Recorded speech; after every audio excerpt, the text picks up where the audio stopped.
Hari ke-8 tentang kebutuhan yang tidak penting. Apa itu kebutuhan yang tidak penting? Selamat datang dalam perjalanan pengembangan diri Anda bersama buku 365 Hari with Self-Discipline karya Martin Meadows. Pada hari ke-8 ini, kita akan menjelajahi topik penting yang seringkali menjadi penghalang kemajuan kita, yaitu kebutuhan yang tidak penting. Apa sebenarnya kebutuhan yang tidak penting itu? Meadows menjelaskan bahwa kebutuhan ini adalah keinginan atau dorongan sesaat yang seringkali kita anggap sebagai keharusan, tetapi sebenarnya tidak memberikan nilai nyata dalam hidup kita.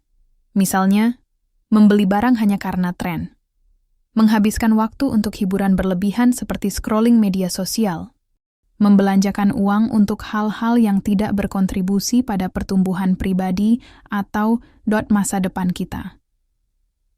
Di balik semuanya, Meadows ingin mengingatkan kita bahwa memenuhi kebutuhan yang tidak penting sering menjadi hambatan dalam membangun disiplin diri. Bagian 1. Mengapa kita terjebak pada kebutuhan yang tidak penting? Kebutuhan yang tidak penting seringkali muncul dari keinginan instan yang dipicu oleh emosi atau kondisi psikologis tertentu. Contohnya, 1. Keinginan untuk mengisi kekosongan emosional. Ketika kita merasa stres, bosan, atau tidak puas, kita cenderung mencari kesenangan instan, seperti membeli barang baru atau menikmati hiburan. 2. Tekanan sosial. Dunia modern membuat kita merasa harus memiliki atau melakukan hal-hal tertentu agar diterima oleh lingkungan, meskipun itu tidak benar-benar kita butuhkan. 3. Iklan dan pemasaran. Perusahaan memanfaatkan psikologi manusia untuk membuat kita percaya bahwa kita membutuhkan produk mereka agar bahagia, sukses, atau berharga. Namun, kebutuhan-kebutuhan ini tidak membawa manfaat jangka panjang. Sebaliknya, mereka membuat kita kehilangan waktu, uang, dan energi yang sebenarnya bisa digunakan untuk sesuatu yang lebih penting. Bagian 2. Mengenali kebutuhan versus keinginan. Salah satu langkah pertama untuk mengatasi kebutuhan yang tidak penting adalah memahami perbedaan antara kebutuhan dan keinginan. 1. Kebutuhan. Segala sesuatu yang diperlukan untuk bertahan hidup, menjaga kesehatan, dan memenuhi tanggung jawab utama. Contoh, makanan sehat, tempat tinggal, pendidikan dasar. 2. Keinginan. Dorongan untuk mendapatkan sesuatu yang lebih bersifat opsional atau hanya untuk kesenangan. Contoh, membeli ponsel terbaru meskipun yang lama masih berfungsi dengan baik, atau menonton seri Netflix selama berjam-jam. Tanda-tanda kebutuhan tidak penting. Anda merasa tergesa-gesa untuk memilikinya. Ketika diabaikan, tidak ada dampak nyata terhadap hidup Anda. Memiliki sesuatu yang baru hanya memberikan kebahagiaan sesaat. Langkah sederhana untuk melatih disiplin adalah selalu bertanya pada diri sendiri. Apakah saya membutuhkan ini, atau saya hanya menginginkannya? Jika itu adalah keinginan, cobalah menunda keputusan selama 24 jam. Anda mungkin akan menyadari bahwa dorongan tersebut menghilang. Bagian 3. Bagaimana kebutuhan tidak penting menghambat kemajuan Anda? Kebutuhan yang tidak penting tidak hanya membuang waktu dan uang, tetapi juga dapat menghambat pertumbuhan mental, fisik, dan emosional Anda. Martin Meadows menekankan 3 cara utama kebutuhan tidak penting merugikan kita. 1. Menguras waktu berharga. Ketika kita mengejar hal-hal yang tidak penting, kita kehilangan waktu yang seharusnya dapat digunakan untuk mengembangkan diri atau mengejar tujuan besar kita. Contohnya, terlalu banyak waktu di media sosial bisa menghalangi Anda dari melakukan sesuatu yang lebih produktif, seperti membaca atau berolahraga. Solusi. Batasi penggunaan waktu untuk hiburan tidak produktif dan jadwalkan prioritas penting setiap hari. 2. Menyebabkan tekanan finansial, menghabiskan uang untuk hal-hal yang tidak benar-benar dibutuhkan, adalah salah satu cara tercepat untuk merasa selalu kekurangan. Misalnya, membeli barang hanya untuk mengikuti tren bisa mengacaukan keuangan Anda. Solusi. Buat anggaran sederhana dan patuhi itu. Gunakan konsep delayed gratification, yaitu menunda kesenangan untuk mencapai sesuatu yang lebih besar di masa depan. 3. Membuat pikiran tidak fokus. Terlalu banyak mengejar hal yang tidak penting seringkali membuat kita kehilangan fokus pada apa yang benar-benar bermakna. Pikiran Anda menjadi penuh dengan hal-hal yang sebenarnya tidak signifikan. Solusi: latih diri Anda untuk fokus pada tujuan utama hidup Anda. Lakukan refleksi mingguan untuk mengevaluasi apa yang sebenarnya penting. Bagian 4. Melatih disiplin diri untuk menghindari kebutuhan yang tidak penting. Meadows menyoroti bahwa mengatasi kebutuhan yang tidak penting adalah tentang memperkuat disiplin diri. Berikut adalah beberapa cara efektif untuk melakukannya. Dan 1. Gunakan prinsip minimalisme. Minimalisme bukan hanya gaya hidup, tetapi juga cara berpikir. Dengan mengurangi hal-hal yang tidak penting, Anda memberi ruang untuk hal-hal yang benar-benar penting. Tanyakan, apakah ini memberikan nilai nyata dalam hidup saya? Jika tidak, lepaskan. 2. Belajar menunda gratifikasi. Orang sukses seringkali mampu mengorbankan kesenangan kecil sekarang untuk mendapatkan manfaat besar nanti. Misalnya, daripada membeli barang mahal hari ini, Anda bisa menyimpan uang tersebut untuk investasi jangka panjang. 3. Tetapkan tujuan jangka panjang. Memiliki tujuan besar dapat membantu Anda memprioritaskan waktu, uang, dan energi dengan lebih baik. Tuliskan tujuan Anda dan jadikan itu sebagai panduan dalam pengambilan keputusan sehari-hari. Bagian 5. Keuntungan hidup tanpa kebutuhan yang tidak penting. Saat Anda mulai melatih disiplin dan menghilangkan kebutuhan yang tidak penting, Anda akan menyadari beberapa manfaat besar dalam hidup. 1. Keseimbangan finansial. Anda memiliki uang lebih banyak untuk ditabung dan diinvestasikan ke dalam hal-hal yang memberikan dampak jangka panjang. 2. Pikiran yang lebih fokus. Tanpa gangguan dari hal-hal yang tidak penting, Anda bisa fokus pada tujuan besar Anda. 3. Kehidupan lebih memuaskan. Anda belajar untuk bahagia dengan apa yang Anda miliki dan merasa lebih bersyukur setiap hari. Dengan menerapkan kedisiplinan, Anda tidak hanya menghilangkan kebutuhan yang tidak penting, tetapi juga menciptakan hidup yang lebih bermakna. Refleksi harian dan penutup. Sebagai penutup, mari kita merenungkan beberapa pertanyaan penting. 1. Apa saja kebutuhan yang tidak penting dalam hidup saya saat ini? Apakah itu barang, kebiasaan, atau waktu yang terbuang? 2. Langkah kecil apa yang bisa saya ambil hari ini untuk lebih mendisiplinkan diri terkait kebutuhan ini? 3. Bagaimana saya bisa mulai menghargai hal-hal yang benar-benar penting? Kutipan kunci. Kesuksesan berasal dari kemampuan untuk berkata tidak pada hal-hal kecil yang mengalihkan kita dari tujuan besar kita. Martin Meadows. Disiplin diri adalah kemampuan untuk memprioritaskan apa yang benar-benar penting di atas segala sesuatu yang bersifat sementara. Jika Anda bisa mengidentifikasi kebutuhan yang tidak penting dalam hidup Anda, dan dengan berani menyingkirkannya, Anda akan bergerak lebih cepat menuju keberhasilan dan kebahagiaan sejati. Hari ke-9. Tentang diri masa depan. Selamat datang kembali dalam perjalanan pengembangan diri melalui buku 365 Days with Self-Discipline karya Martin Meadows. Hari ini kita akan mendalami bagaimana memikirkan dan membentuk diri masa depan Anda. Martin Meadows memperkenalkan ide bahwa hidup bukan hanya tentang keputusan hari ini, tetapi juga tentang bagaimana keputusan tersebut memengaruhi versi diri Anda di masa depan. Diri masa depan Anda adalah cerminan langsung dari kebiasaan, disiplin, dan upaya yang Anda lakukan saat ini.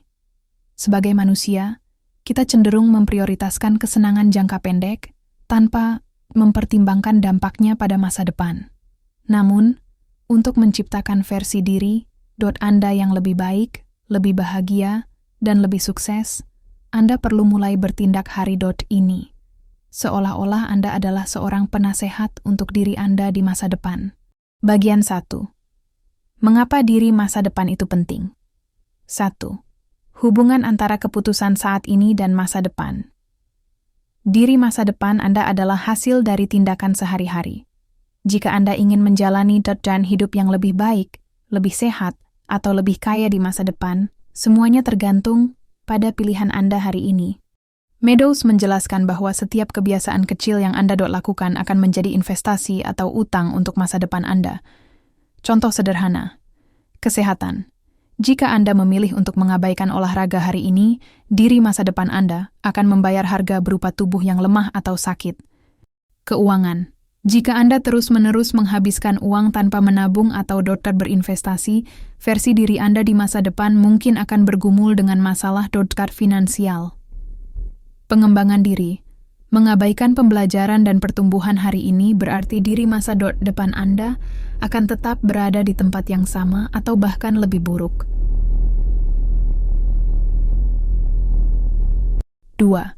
Mentalitas jangka pendek versus jangka panjang. Salah satu alasan banyak orang gagal dalam membentuk diri masa depan mereka adalah mentalitas jangka pendek. Kita menginginkan hasil instan, baik itu kebahagiaan, pencapaian, atau kepuasan. Tapi perubahan nyata membutuhkan konsistensi dan kesabaran. Martin Meadows mengingatkan bahwa berpikir tentang diri masa depan akan membantu Anda membuat keputusan yang lebih bijaksana sekarang, karena Anda memperhitungkan dampaknya dalam jangka panjang. Bagian 2. Visualisasi diri masa depan Anda. Untuk menciptakan disiplin diri yang kuat, Anda perlu memiliki gambaran yang jelas tentang siapa diri Anda di masa depan. Meadows menganjurkan visualisasi diri masa depan sebagai alat utama untuk meningkatkan fokus dan motivasi. 1. Gambarkan diri Anda dalam 5 atau 10 tahun. Luangkan waktu untuk membayangkan. Bagaimana penampilan fisik Anda? Apa karier Anda atau bagaimana Anda menghasilkan pendapatan? Bagaimana Anda menghabiskan waktu sehari-hari? Dengan siapa Anda menghabiskan waktu? Semakin jelas visi Anda tentang diri masa depan Anda, semakin mudah bagi Anda untuk menentukan keputusan yang selaras dengan visi tersebut. Sentimen. 2. Latihan refleksi harian. Tanyakan pada diri Anda setiap hari. Apa yang telah saya lakukan hari ini untuk mendekati diri masa depan saya? Keputusan apa yang saya buat hari ini yang akan membantu atau menghambat diri masa depan saya? Menuliskan refleksi ini setiap malam akan membantu Anda tetap konsisten dalam memilih tindakan yang memperbaiki diri masa depan Anda. Bagian 3. Tindakan yang membentuk diri masa depan. Setelah Anda memvisualisasikan siapa diri masa depan Anda, langkah berikutnya adalah memutuskan tindakan spesifik yang perlu Anda lakukan untuk mencapai versi diri Anda yang lebih baik. 1. Membangun kebiasaan kecil yang kuat.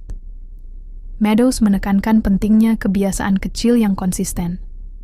Diri masa depan Anda tidak dibangun dari tindakan besar yang sporadis, melainkan dari kebiasaan kecil yang dilakukan setiap hari. Contoh, kesehatan. Lakukan olahraga ringan selama 10 menit setiap hari. Keuangan, sisihkan minimal 10% dari penghasilan Anda setiap bulan. Pengembangan diri, bacalah 10 halaman buku atau pelajari satu keterampilan baru selama 30 menit setiap hari. 2. Menetapkan prioritas jangka panjang. Buat daftar 3 atau 5 prioritas utama yang ingin Anda capai dalam 5 atau 10 tahun ke depan. Prioritas ini dapat mencakup kesehatan, misalnya menjaga berat badan ideal atau menjalani pola makan sehat. Karier atau bisnis, misalnya mencapai jabatan tertentu, membangun bisnis, atau mencapai kebebasan finansial. Hubungan, misalnya, membangun hubungan harmonis dengan keluarga atau pasangan. Dari daftar ini, pastikan bahwa tindakan Anda setiap hari mendukung salah satu prioritas tersebut. Bagian 4. Hambatan dalam membentuk diri masa depan. Martin Meadows juga mengingatkan bahwa menciptakan diri masa depan yang ideal tidak selalu mudah. Ada banyak hambatan, baik internal maupun eksternal, yang dapat mengganggu Anda. 1. Mentalitas, nanti saja. Salah satu musuh terbesar adalah penundaan. Kita sering berpikir, saya akan mulai besok, atau masih ada waktu nanti, tanpa menyadari bahwa setiap menit yang hilang adalah waktu yang tidak dapat dikembalikan. Solusi: praktikan time blocking, yaitu menjadwalkan waktu khusus untuk melakukan tindakan penting hari ini, bukan besok. 2. Distraksi modern. Kehidupan modern penuh dengan gangguan seperti media sosial, TV, dan teknologi lainnya. Distraksi ini menghambat kita dari menciptakan diri masa depan yang ideal. Solusi: buat aturan untuk mengurangi atau mengontrol waktu yang dihabiskan pada aktivitas tidak produktif. Misalnya, tetapkan waktu tanpa layar selama beberapa jam setiap hari. 3. Kurangnya tujuan yang jelas. Jika Anda tidak tahu siapa yang ingin Anda capai di masa depan, Anda akan cenderung hidup tanpa arah.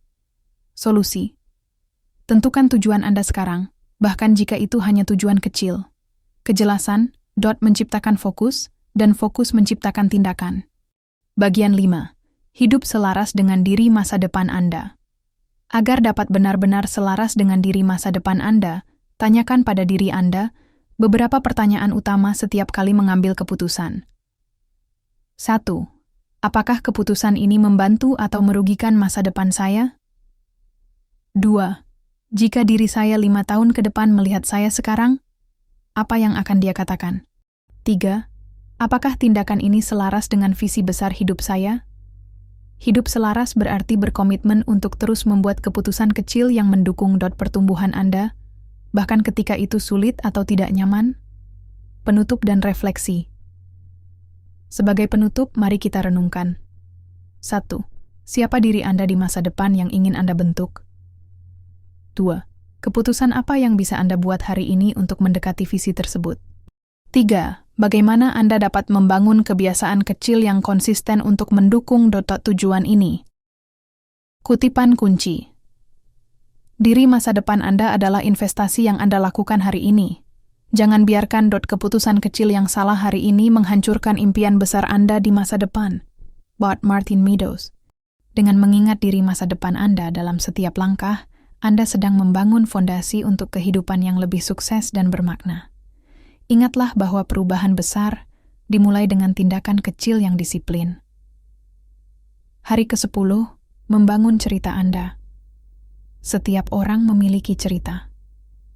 Selamat datang kembali dalam perjalanan transformasi diri bersama buku 365 Days with Self-Discipline, karya Martin Meadows.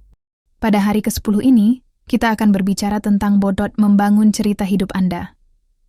Pernahkah Anda berpikir bahwa hidup Anda adalah seperti sebuah buku? Anda adalah penulisnya yang menentukan bagaimana bab demi bab berjalan. Setiap keputusan, setiap tantangan, dan setiap keberhasilan adalah bagian dari cerita unik Anda. Bagian 1, menentukan tema cerita Anda. Bit 1, apa cerita yang ingin Anda ceritakan? Setiap cerita memiliki tema. Dalam hidup Anda, tema itu mencerminkan nilai-nilai dan tujuan Anda. Misalnya, apakah cerita Anda akan menjadi kisah seseorang yang berjuang dan akhirnya mencapai keberhasilan besar?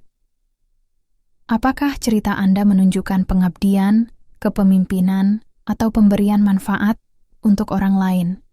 Refleksi. Tanyakan pada diri Anda. Apa yang saya ingin dunia kenang tentang diri saya? Bayangkan diri Anda di akhir kehidupan, dan pikirkan bagaimana Anda ingin cerita Anda diceritakan. 2. Mengidentifikasi bab utama dalam kehidupan Anda. Bayangkan hidup Anda sebagai sebuah buku. Apa saja bab utama yang akan Anda tuliskan? Bab tentang pendidikan dan masa muda Anda. Bab tentang kegagalan pertama dan pelajaran yang diambil. Bab tentang mencapai mimpi besar atau melewati kesulitan. Tindakan. Tuliskan 3 bab utama yang ingin Anda masukkan dalam cerita hidup Anda, dan pastikan tema tersebut selaras dengan tujuan hidup Anda. Bagian 2. Kendalikan narasi Anda. Salah satu pelajaran besar dari Martin Meadows adalah bahwa Anda memiliki kontrol penuh atas cerita hidup Anda. Meskipun ada hal-hal yang di luar kendali, Anda selalu dapat mengendalikan bagaimana Anda meresponsnya. 1. Jangan biarkan orang lain menulis cerita Anda. Kadang-kadang, kita membiarkan pendapat orang lain atau keadaan eksternal menentukan jalan hidup kita. Akibatnya, cerita kita tidak autentik atau tidak memuaskan. Contoh, Anda memilih pekerjaan hanya karena diinginkan oleh orang tua atau mengikuti tren tanpa mempertimbangkan apa yang benar-benar Anda inginkan. Solusi: mulailah menulis cerita Anda berdasarkan keinginan Anda sendiri, bukan ekspektasi orang lain. 2. Lihat tantangan sebagai plot twist, bukan akhir. Dalam cerita yang menarik, konflik dan tantangan adalah elemen kunci yang membuatnya berarti. Begitu juga dalam hidup Anda. Tantangan bukanlah hambatan, tetapi plot twist yang membuat cerita Anda lebih berkesan. Meadows menyarankan untuk mengubah pola pikir. Jangan berkata, "Mengapa ini terjadi padaku?" Katakan, "Bagaimana saya bisa tumbuh melalui ini?" Contoh nyata. Seorang pebisnis sukses mungkin memiliki cerita tentang bangkrut sebelum akhirnya membangun kekayaan besar. Tantangan itu menjadi elemen menarik dari cerita sukses mereka. Bagian 3. Tindakan harian yang membentuk cerita Anda. Cerita hidup Anda dibangun dari tindakan kecil sehari-hari, bukan hanya dari peristiwa besar. Setiap hari adalah kesempatan untuk menulis satu halaman baru dalam cerita Anda. 1. Buat kebiasaan untuk mendukung tujuan hidup Anda. Kebiasaan kecil yang konsisten akan membentuk fondasi cerita hidup Anda. Contoh. Kesehatan. Luangkan waktu 30 menit untuk berolahraga setiap hari. Karier. Pelajari keterampilan baru yang relevan dengan bidang Anda. Kepribadian. Praktikkan kebaikan kepada orang lain setiap hari. 2. Catat perjalanan Anda. Salah satu cara untuk menjaga motivasi adalah dengan mencatat perjalanan Anda. Meadows mendorong pembaca untuk menuliskan kemajuan mereka, baik itu keberhasilan besar maupun pelajaran dari kegagalan. Ini membantu Anda melihat betapa jauh Anda telah melangkah. Catatan ini juga menjadi pengingat tentang perjuangan Anda dalam mencapai tujuan besar. Tindakan sederhana. Setiap malam, tuliskan satu hal kecil yang Anda lakukan hari itu yang mendukung cerita Anda. Bagian 4. Memperbaiki bab-bab yang keliru. Tidak ada cerita yang sempurna. Semua orang melakukan kesalahan atau membuat keputusan buruk dalam beberapa bab hidup mereka. Namun, Meadows menegaskan bahwa kesalahan masa lalu tidak mendefinisikan siapa Anda, kecuali Anda membiarkannya. 1. Belajar dari masa lalu, refleksi. Apa saja kesalahan besar yang pernah Anda buat? Apa yang Anda pelajari dari mereka? Tindakan. Alih-alih mengeluh tentang bab keliru tersebut, gunakan itu untuk memperbaiki bab selanjutnya. 2. Jangan terjebak dalam bab yang sama. Terkadang kita terus mengulang pola yang sama karena ketakutan atau kurangnya disiplin. Meadows menyarankan untuk selalu bergerak maju dengan tindakan kecil, meskipun Anda belum siap sepenuhnya. Kutipan kunci, Adandanan. Anda adalah penulis cerita hidup Anda. Mulailah menulis cerita yang layak dibaca, tidak hanya oleh Anda, tetapi oleh dunia. Martin Meadows. Membangun cerita hidup Anda adalah perjalanan seumur hidup yang dimulai dengan tindakan sederhana. Jangan biarkan hari berlalu tanpa menulis satu halaman baru yang berarti. Disiplin diri adalah pena, dan setiap keputusan Anda adalah tinta yang menciptakan kehidupan penuh makna.